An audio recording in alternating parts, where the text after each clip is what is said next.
Okay, so at the end of chapter 3, we learn that Jane hates living at the Reed house. No duh. And that she would like to go to school. So, let's go on to chapter 4. By the way, we also find out at the end of chapter 3 what happened to her parents. She was orphaned because both of her parents died of typhus fever. Her mother married for love to a clergyman against her father's wishes, and they both died of typhus a year after she was born, which is how she ended up in the Reed house.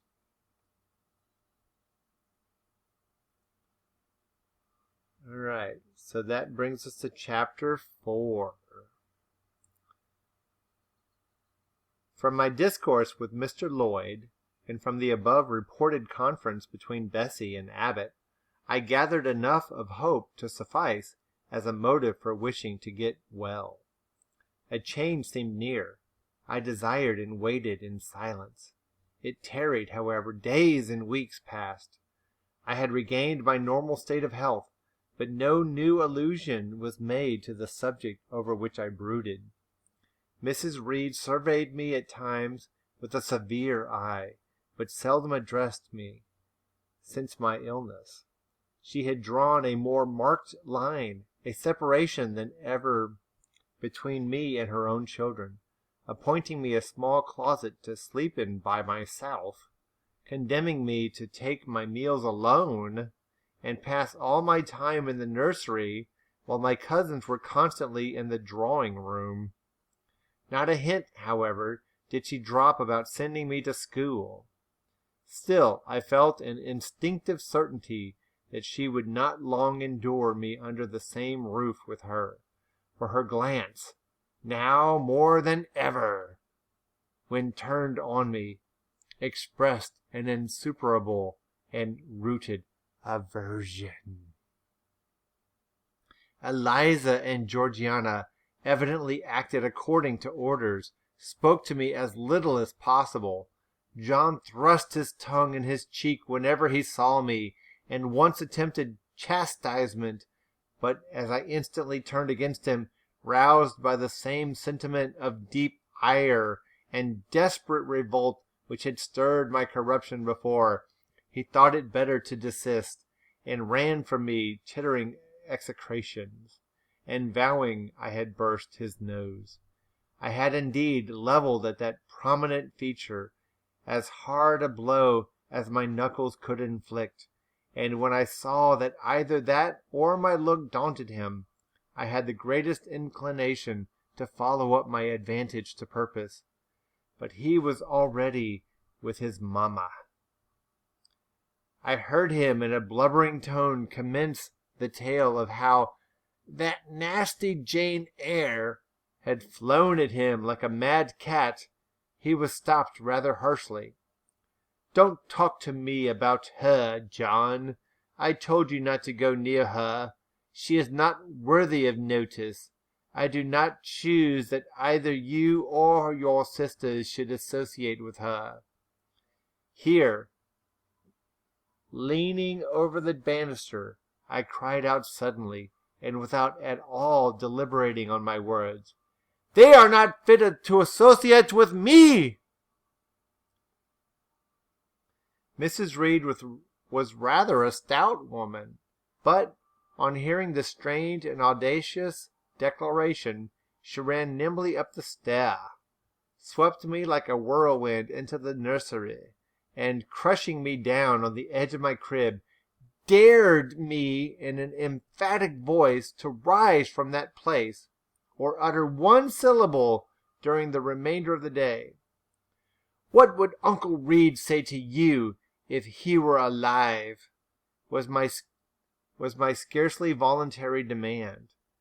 I say scarcely voluntary, for it seemed as if my tongue pronounced words without my will consenting to their utterance. Something spoke out of me over which I had no control. Okay, hold on. We have another instance in which Jane loses control of herself. Hold on. Pause.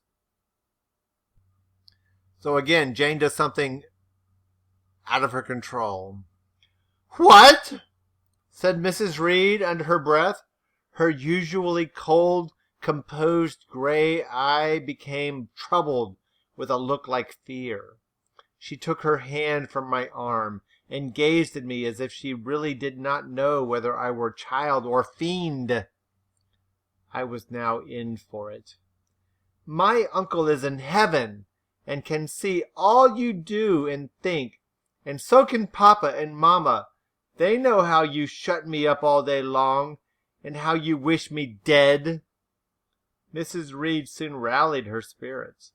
She shook me most soundly. She boxed both my ears. Boxed means punched. And then left me without a word. Bessie supplied the hiatus by a homily of an hour's length, in which she proved beyond a doubt that I was the most wicked and abandoned child ever reared under a roof. I half believed her, for I felt indeed only bad feelings surging in my breast. November, December, and half of January passed away. Christmas and a New Year had been celebrated at Gateshead with the usual festive cheer. Presents had been interchanged, dinners and evening parties given. From every enjoyment I was, of course, excluded. My share of the gaiety consisted in witnessing the daily appareling of Eliza and Georgiana, and seeing them descend to the drawing-room, dressed out in thin muslin frocks and scarlet sashes, with hair elaborately ringleted, and afterwards, in listening to the sound of the piano or the harp, played below, to the passing to and fro of the butler and footman, to the jingling of glass and china as refreshments were handed, to the broken hum of conversation as the drawing-room door opened and closed.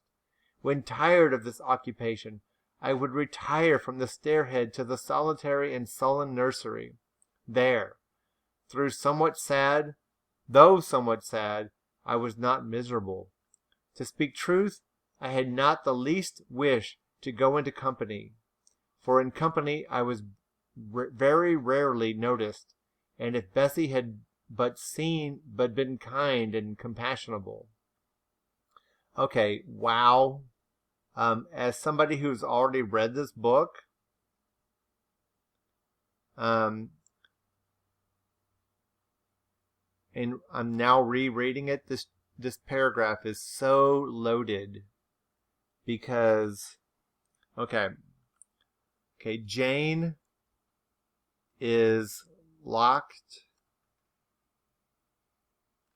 up upstairs and separated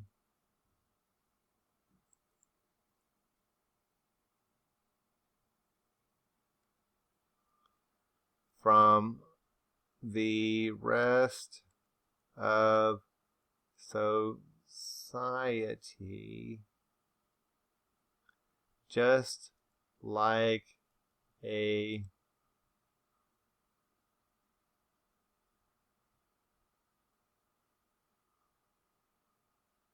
come on.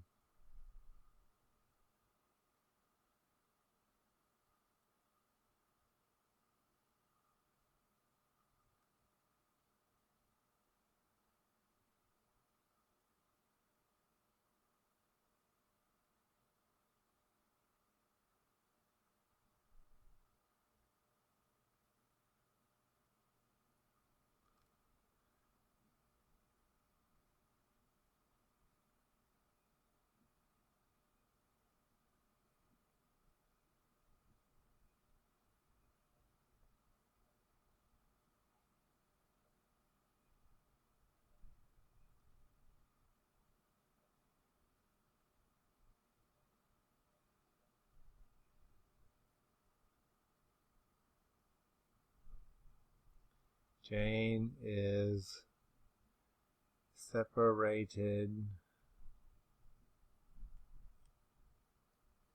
from society just like another character will meet later in the novel. Again, I've read this book before, but now that I'm rereading it, I'm getting all kinds of hints that happen early on that point to things that happen later on.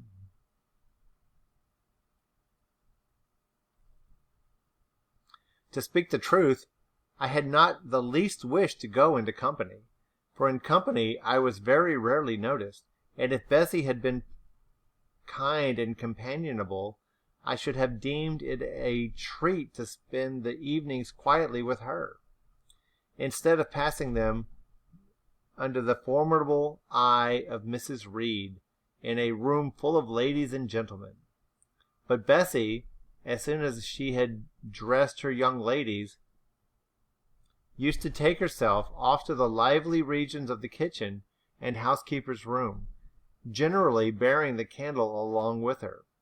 I then sat with my doll on my knee till the fire got low, glancing round occasionally to make sure that nothing worse than myself haunted the shadowy room, and when the embers sank to a dull red, I undressed hastily, tugging at knots and strings as I best might, and sought shelter from cold and darkness in my crib. To this crib I always took my doll. Human beings must love something, and in the dearth of worthier objects of affection, I contrived to find a pleasure in loving and cherishing a faded graven image, shabby as a miniature scarecrow. It puzzles me now to remember with that absurd sincerity I doted on this little toy, half fancying it alive and capable of sensation. I could not sleep unless it was folded in my nightgown, and when it lay there safe and warm, I was comparatively happy, believing it to be happy likewise. Oh, that's nice. Long did the hours seem while I waited the departure of the company, and listened for the sound of Bessie's step on the stairs. Sometimes she would come up in the interval to seek her thimble or her scissors, or perhaps to bring me something by way of supper, a bun or a cheesecake. Then she would sit on the bed while I ate it, and when I had finished, she would tuck the clothes round me, and twice she kissed me and said, "Good night, Miss Jane." When thus gentle, Bessie seemed to me the best, prettiest, kindest being in the world, and I wished most intensely that she would always be so pleasant and amiable, and never push me about, or scold, or task me unreasonably, as she was too often wont to do. Bessie Lee must, I think, have been a girl of good natural capacity, for she was smart in all she did, and had a remarkable knack of narrative. So at least I judge from the impression made on me by her nursery tales. She was pretty, too, if my recollections of her face and person are correct. I remember her as a slim young woman with black hair, dark eyes, very nice features, and good, clear complexion.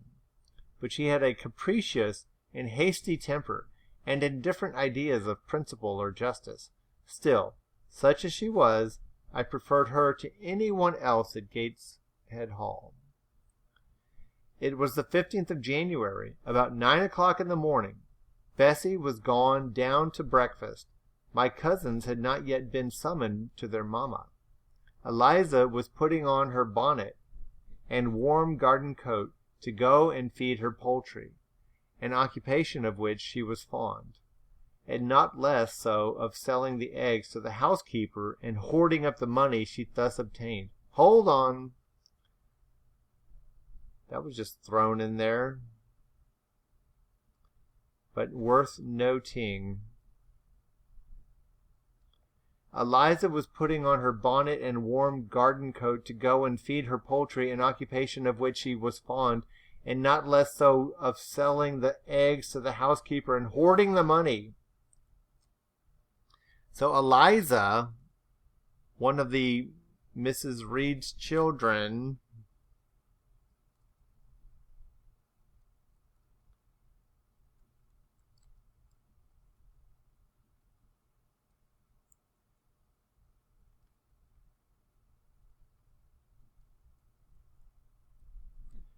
is seemingly unnecessarily keeping a hidden stash of money.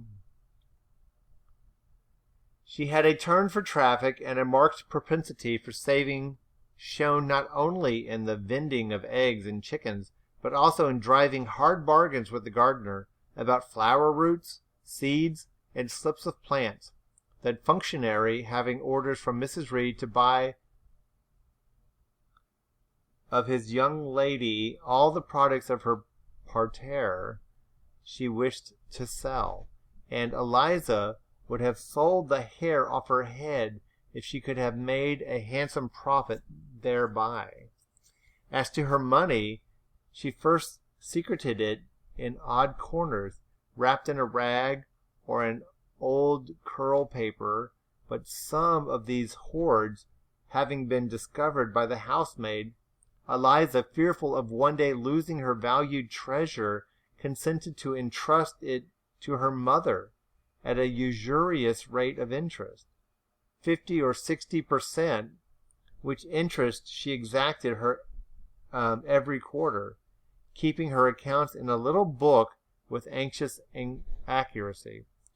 So, let's get this straight. Eliza is secretly collecting money by selling things that belong to the family and not telling her family until she tells her mother, and then she loans the money to her mother at a rate of interest of like 50 or 60%, which, by the way, like those of you who have credit cards know, that is a huge amount of interest. Yes, Eliza is monetarily greedy and will even take advantage of her mother by giving her loans at a high rate of interest. Okay, continuing. Georgiana sat on a high stool, dressing her hair at the glass, and interweaving her curls with artificial flowers and faded feathers, of which she had found a store in a drawer in the attic. I was waking my bed, having received strict orders from Bessie not to get it arranged before she returned, for Bessie now frequently employed me as a sort of under-nursing maid to tidy the room, dust the chairs, etc. Having spread the quilt and folded my nightdress, I went to the window seat to put in order some picture books and doll's house furniture scattered there. An abrupt command from Georgiana to let her playthings alone, for the tiny chairs and mirrors, the fairy plates and cups, were her property, stopped my proceedings, and then, for lack of other occupation, I fell to breathing on the frost flowers with which the window was fretted, and thus clearing a space in the glass, through which I looked out on the grounds, where all was still and petrified under the influence of hard frost. There is another allusion to ice, which shows Jane's frozen emotional state.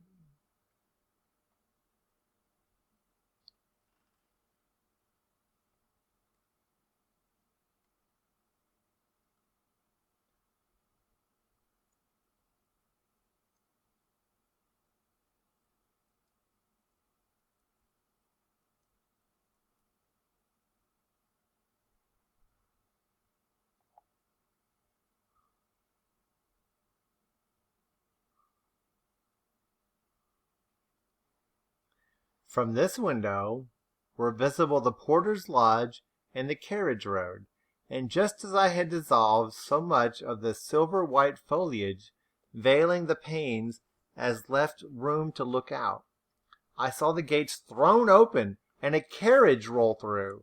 I watched it ascending the drive with indifference. Carriages often came to Gateshead, but none ever brought visitors in whom I was interested. It stopped in front of the house, the door-bell rang loudly, the newcomer was admitted. All this being nothing to me, my vacant attention soon found livelier attraction in the spectacle of a little hungry robin, which came and chirruped on the twigs of the leafless cherry-tree nailed against the wall near the casement.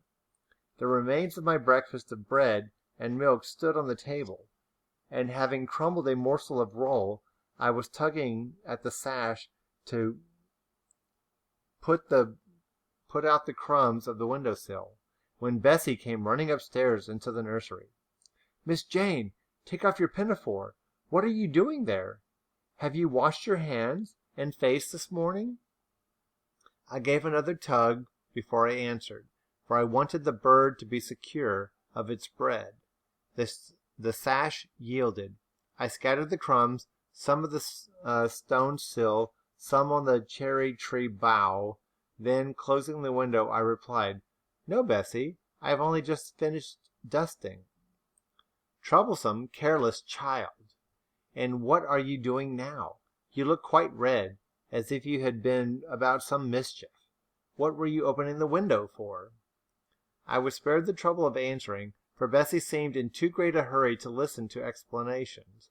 She hauled me to the washstand, inflicted a merciless, but happily brief, scrub on my face and hands with soap, water, and a coarse towel, disciplined my head with a bristly brush, denuded me of my pinafore, and then, hurrying me to the top of the stairs, bid me go down directly, as I was wanted in the breakfast room. I would have asked who wanted me. I would have demanded if Mrs. Reed was there, but Bessie was already gone, and had closed the nursery door behind me. I slowly descended. For nearly 3 months I had never been called to Mrs. Reed's presence, restricted so long to the nursery. The breakfast, dining, and drawing-rooms were become for me awful regions on which it dismayed me to intrude. I now stood in the empty hall. Before me was the breakfast-room door, and I stopped, intimidated and trembling. What a miserable little poltroon had fear, engendered on unjust punishment, made of me in those days! I feared to return to the nursery, and feared to go forward to the parlor. 10 minutes I stood in agitated hesitation. The vehement ringing of the breakfast-room bell decided me. I must enter. Who would want me? I asked inwardly, as with both hands I turned the stiff door handle, which for a second or two resisted my efforts. What should I see besides Aunt Reed in the apartment? A man or a woman? The handle turned, the door unclosed, and passing through and curtsying low, I looked up at a black pillar. Such, at least, appeared to me at first sight, the straight, narrow, sable-clad shape standing erect on the rug. The grim face at the top was like a carved mask, placed above the shaft by way of capital. Mrs. Reed occupied her usual seat by the fireside. She made a signal to me to approach. I did so, and she introduced me to the stony stranger with the words, "This is the little girl respecting whom I applied to you." He, for it was a man, turned his head slowly towards where I stood, and having examined with the 2 inquisitive-looking grey eyes which twinkled under a pair of bushy brows, said solemnly, and in a bass voice, "Her size is small. What is her age?" 10 years. "So much?" was the doubtful answer, and he prolonged his scrutiny for some minutes. Presently he addressed me. "Your name, little girl?" "Jane Eyre, sir." In uttering these words I looked up. He seemed to me a tall gentleman, but then I was very little. His features were large, and they and all the lines of his frame were equally harsh and prim. "Well, Jane Eyre, and are you a good child?" Impossible to reply to this in the affirmative. My little world held a contrary opinion. I was silent. Mrs. Reed answered for me by an expressive shake of the head, adding soon, "Perhaps the less said on that subject the better, Mr. Brocklehurst." "Sorry indeed to hear it. She and I must have some talk." And bending from the perpendicular, he installed his person in the armchair opposite Mrs. Reed's. "Come here," he said. I stepped across the rug. He placed me square and straight before him. What a face he had, now that it was almost on a level with mine! What a great nose! And what a mouth! And what large prominent teeth! "No sight so sad as that of a naughty child," he began, "especially a naughty little girl. Do you know where the wicked go after death?" "They go to hell," was my ready and orthodox answer. "And what is hell? Can you tell me that?" "A pit full of fire." "And should you like to fall into that pit, and to be burning there forever?" "No, sir." "What must you do to avoid it?" I deliberated a moment. My answer, when it did come, was objectionable. "I must keep in good health and not die." That's funny. "How can you keep in good health? Children younger than you die daily.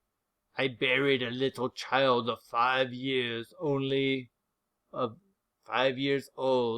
only a day or two since. A good little child whose soul is now in heaven. It is to be feared the same could not be said of you were you to be called hence." Not being in a condition to remove his doubt, I only cast my eyes down on the 2 large feet planted on the rug, and sighed, wishing myself far enough away. I hope that sigh is from the heart, and that you repent of ever having been the occasion of discomfort to your excellent benefactress." "Benefactress? Benefactress?" said I inwardly. "They all call Mrs. Reed my benefactress. If so, a benefactress is a disagreeable thing." "Do you say your prayers night and morning?" continued my interrogator. "Yes, sir." "Do you read your Bible?" "Well, sometimes." "With pleasure? Are you fond of it?" "I like Revelations, and the book of Daniel, and Genesis and Samuel, and a little bit of Exodus, and some parts of Kings and Chronicles, and Job and Jonah." "And the Psalms? I hope you like them." "No, sir." "No? Oh, shocking!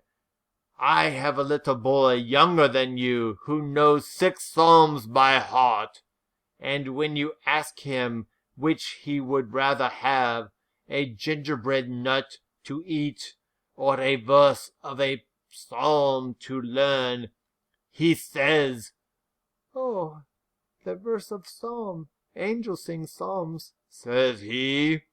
'I wish to be a little angel here below.' He then gets 2 nuts in recompense of his infant piety." "Psalms are not interesting," I remarked. "That proves you have a wicked heart, and you must pray to God to change it, to give you a new and clean one, to take away your heart of stone and give you a heart of flesh. Okay, let's pause there for just a second and talk about this. All right. So, in case you hadn't picked up on this last page, we're dealing heavily with Christian religious themes here. Like, it seems that Mr. Brocklehurst is all about that Christianity. And when he interrogates Jane about which books of the Bible she likes, she says Daniel, Genesis, Samuel, Exodus, and Revelations. Like, if you know your Bible, these are the really like almost sci-fi ridiculous parts of the Bible. These are the ones with dragons and the end of the world and Satan and the devil. Like, these are the controversial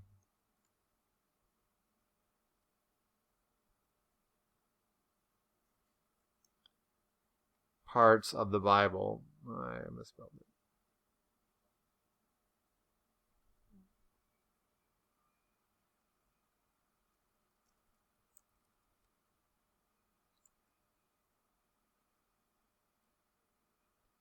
They're also the most exciting. Remember, like, exciting stories involve conflict.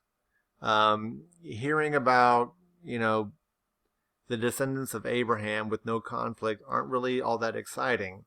And Psalms, like, Mr. Brocklehurst seems to put a lot of emphasis on Psalms. That's just like, passive passages in the Bible about how to live your life and how to be a good person.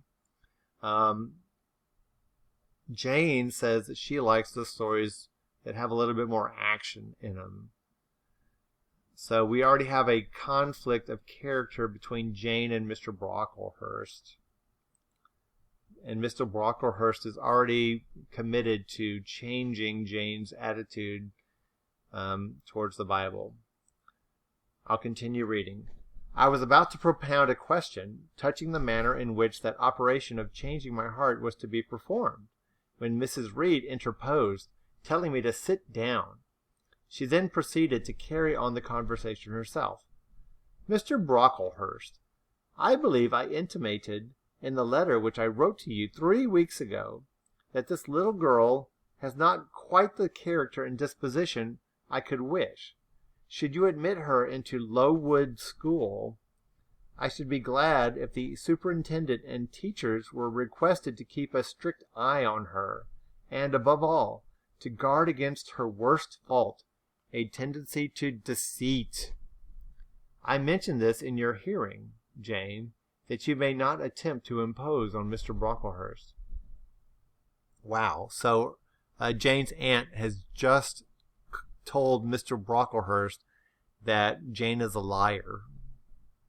Well might I dislike Mrs. Reed, for it was her nature to wound me cruelly. Never was I happy in her presence. However carefully I obeyed, however strenuously I strove to please her, my efforts were still repulsed and repaid by such sentences as the above. Now uttered before a stranger, the accusation cut me to the heart. I dimly perceived that she was already obliterating hope from the new phase of existence which she destined me to enter.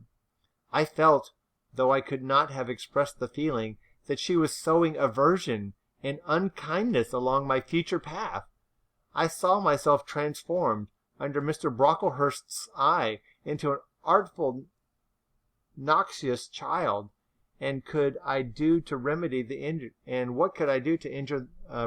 injury?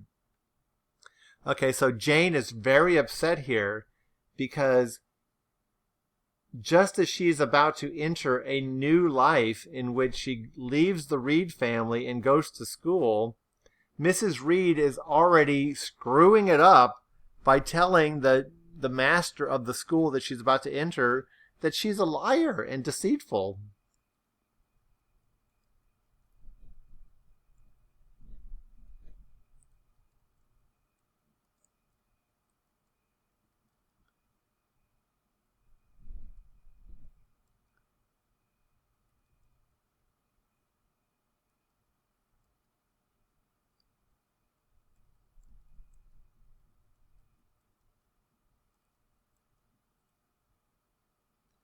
Like, before she can even start her new life, Mrs. Reed is saying, oh, by the way, the person who's going to take care of her after she leaves, she's a liar, and so don't believe a word she says. That is an awful thing. And, like, I tell you what, like, I find it very difficult to forgive Mrs. Reed for her actions. Hopefully you're a kinder soul than I am. Nothing indeed, thought I, as I struggled to repress a sob and hastily wiped away some tears, the impotent evidences of my anguish. Again, remember, this is a 10-year-old Jane that we're dealing with here.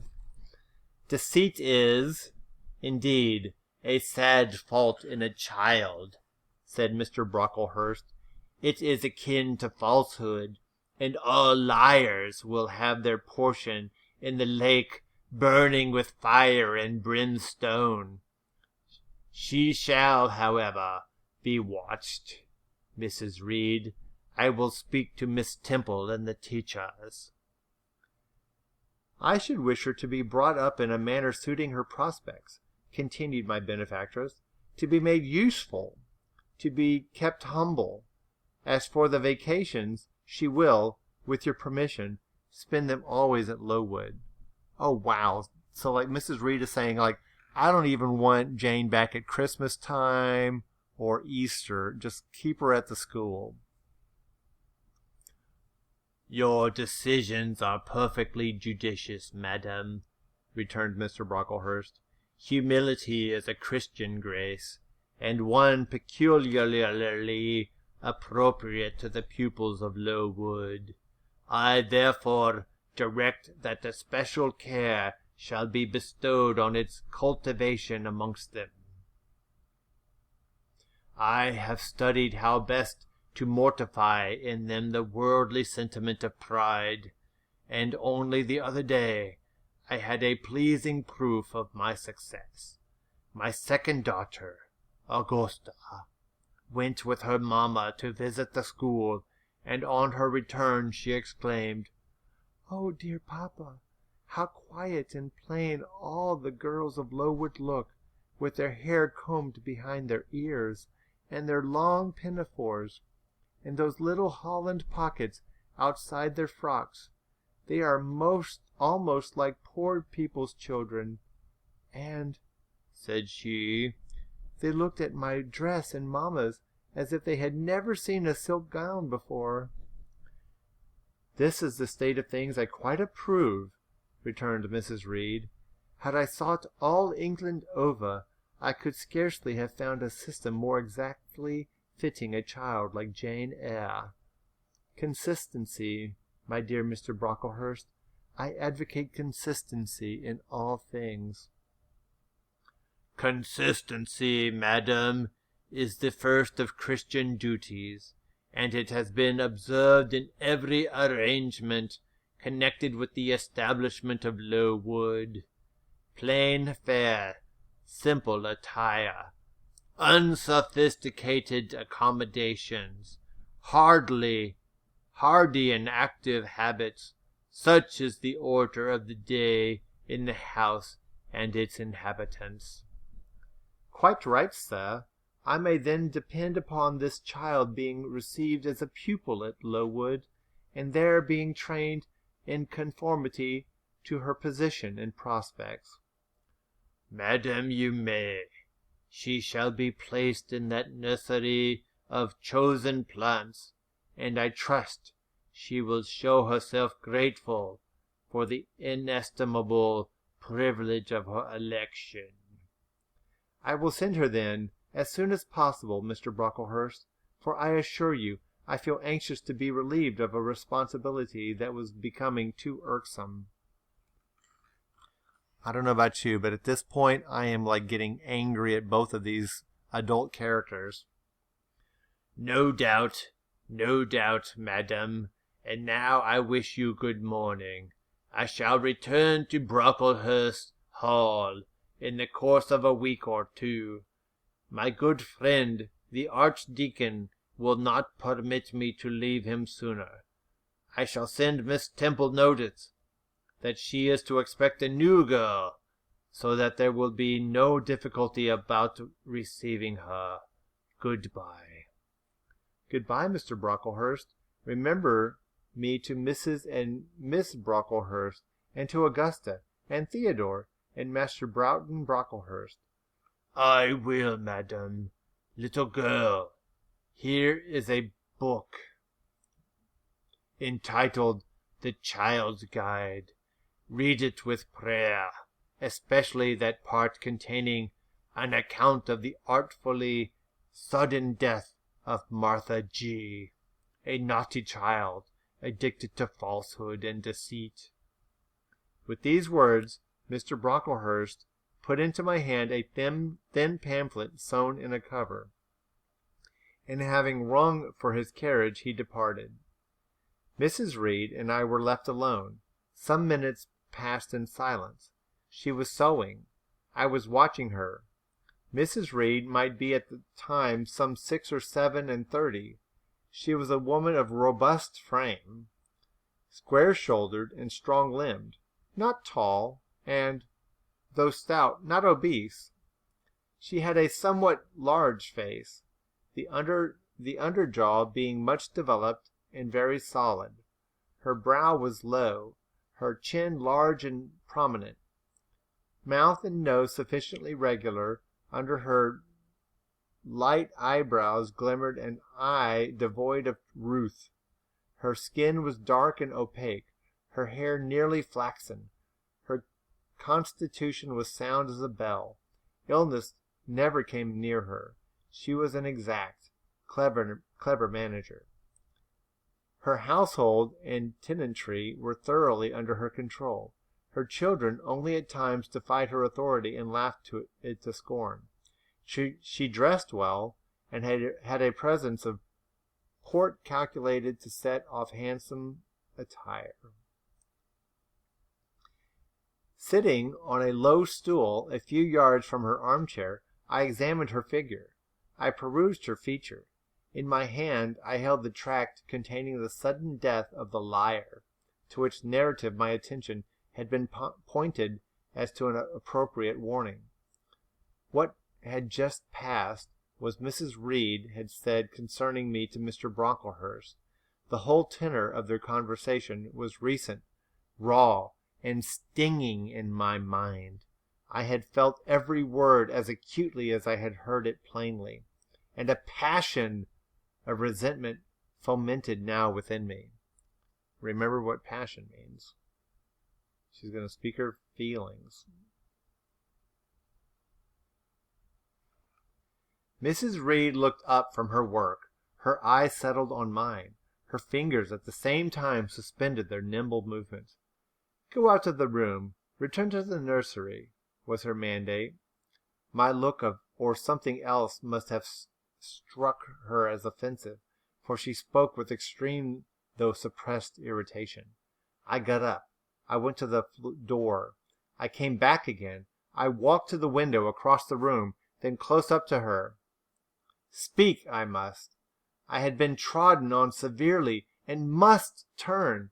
But how? What strength had I to dart retaliation at my antagonist? I gathered my energies, and launched them in this blunt sentence. "I am not deceitful. If I were, I should say I loved you, but I declared I do not love you. I dislike the worst of anybody in the world except John Reed, and this book about the liar you may give to your girl Georgiana, for it is she who tells lies, and not I."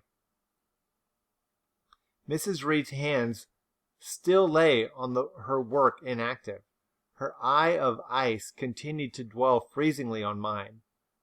"What more have you to say?" she asked, rather in the tone in which a person might address an opponent of adult age than such as is ordinarily used to a child.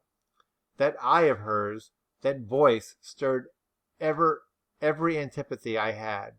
Shaking from head to foot, thrilled with ungovernable excitement, I continued, "I am glad you are no relation of mine. I will never call you aunt again as long as I live. I will never come to see you when I am grown up, and if any one asks me how I liked you, and how you treated me, I will say the very thought of you makes me sick, and that you treated me with miserable cruelty."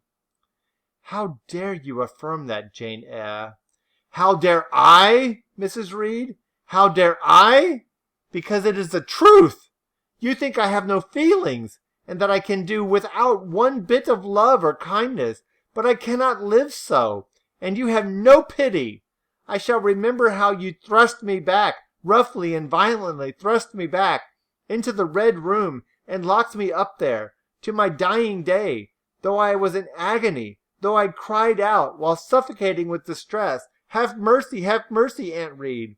And that punishment you made me suffer because your wicked boy struck me, knocked me down for nothing. I will tell anybody who asks me questions this exact tale. People think you a good woman, but you are bad, hard-hearted, and deceitful." Ere I had finished this reply, my soul began to expand, to exult, with the strangest sense of freedom, of triumph I ever felt. It seemed as if an invisible bond had burst, and that I had struggled out into unhoped-for liberty. Not without cause was this sentiment. Mrs. Reed looked frightened. Her work had slipped from her knee. She was lifting up her hands, rocking herself to and fro, and even twisting her face as if she would cry. "Jane, you are under a mistake. What is the matter with you? Why do you tremble so violently? Would you like to drink some water?" "No, Mrs. Reed." "Is there anything else you wish for, Jane? I assure you I desire to be your friend." "Not you. You told Mr. Brocklehurst I had a bad character, a deceitful disposition, and I'll let everybody at Lowood know what you are, and what you have done." "Jane, you don't understand these things. Children must be corrected for their faults." "Deceit is not my fault. I cried out in a savage, high voice." "But you are passionate, Jane." There's that word again, passionate. "Jane, that you must allow. And now return to the nursery. There's a dear, and lie down a little." "I am not your dear. I cannot lie down. Send me to school soon, Mrs. Reed, for I hate to live here." "I will indeed send her to school soon," murmured Mrs. Reed, sotto voce, and gathering up her work, she abruptly quitted the apartment. I was left there alone, winner of the field. It was the hardest battle I had fought, and the first victory I had gained. I stood a while on the rug where Mr. Brocklehurst had stood, and I enjoyed my conqueror's solitude.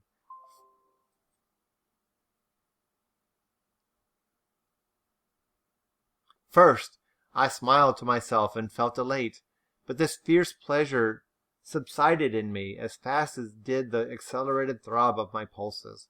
A child cannot quarrel with its elders, as I had done, cannot give its furious feelings uncontrolled play, as I had given mine, without experiencing afterwards the pang of remorse and the chill of reaction.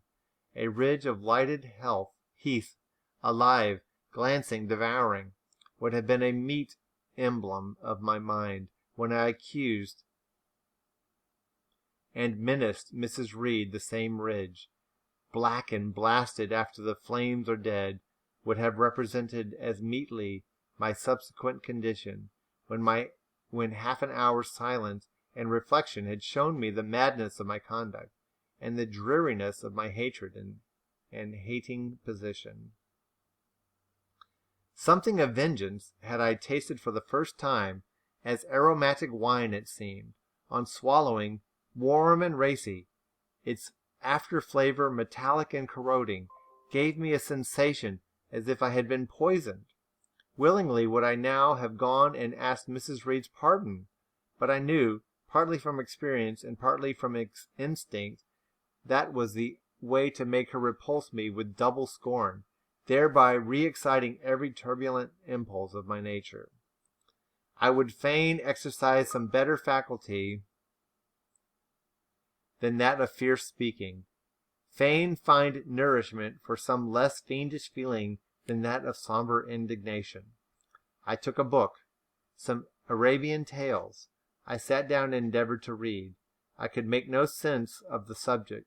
My own thoughts swam always between me and the page I had usually found fascinating. I opened the glass door in the breakfast room. The shrubbery was quite still. The black frost reigned unbroken by sun or breeze through the grounds. I covered my head and arms with the skirt of my frock and went out to walk in a part of the plantation which was quite sequestrated. But I found no pleasure in the silent trees, the falling fir cones, the congealed relics of autumn, russet leaves swept by past winds in heaps, and now stiffened together.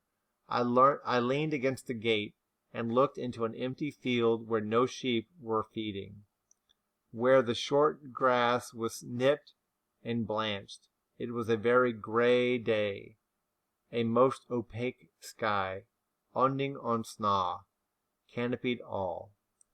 Thence flakes fell felt at intervals, which settled on the hard path and on the hoary lea without melting. I stood, a wretched child enough, whispering to myself over and over again, "What shall I do? What shall I do?" All at once I heard a clear voice call, "Miss Jane, where are you? Come to lunch." It was Bessie. I knew well enough, but it did not stir. Her light step came tripping down the path. "You naughty little thing," she said. "Why don't you come when you are called?" Bessie's presence, compared with the thoughts over which I had been brooding, seemed cheerful, even though, as usual, she was somewhat cross. The fact is, after my conflict with and victory over Mrs. Reed, I was not disposed to care much for the nursemaid's transitory anger, and I was disposed to bask in her youthful lightness of heart. I just put my 2 arms round her and said, "Come, Bessie, don't scold." The action was more frank and fearless than any I was habituated to indulge in. Somehow it pleased her. "You are a strange child," she said, as she looked down at me. "A little roving, solitary thing. And you are going to school, I suppose?" I nodded. "And won't you be sorry to leave poor Bessie?" "What does Bessie care for me? She is always scolding me." "Because you're such a queer, frightened, shy little thing. You should be bolder." "What? To get more knocks?" "Nonsense. But you are rather put upon, that's certain.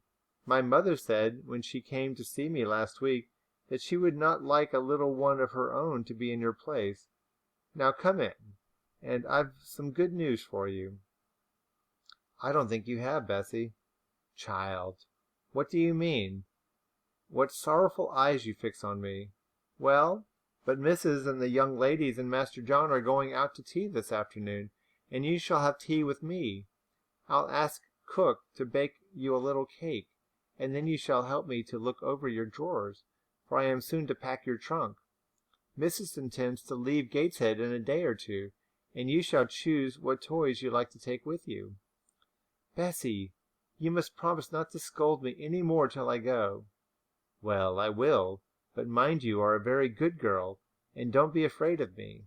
Don't start when I chance to speak rather sharply. It's so provoking." "I don't think I shall ever be afraid of you again, Bessie, because I have got used to you, and I shall soon have another set of people to dread." "If you dread them, then they'll dislike you." "As you do, Bessie?" "I don't dislike you, miss. I believe I am fonder of you than all the others." "You don't show it." "You little sharp thing, you've got quite a new way of talking. What makes you so venturesome and hardy?" "Why, I shall soon be away from you, and besides, I was going to say something about what had passed between me and Mrs. Reed, but on second thoughts I considered it better to remain silent on that head." "And so you're going to leave me?" "Not at all, Bessie. Indeed, just now I'm rather sorry." "Just now? And rather? How coolly my little lady says it. I dare say now, if I were to ask you for a kiss, you wouldn't give it me. You'd say you'd rather not. I'll kiss you and welcome. Bend your head down." Bessie stooped. We mutually embraced, and I followed her into the house quite comforted. That afternoon lapsed in peace and harmony, and in the evening Bessie told me some of her most enchanting stories, and sang me some of her sweetest songs. Even for me, life had its gleams of sunshine. Oh, so this was actually a chapter of triumph for Jane, because she stood up to Mrs. Reed and probably upset her very much, and had a nice moment with Bessie at the end.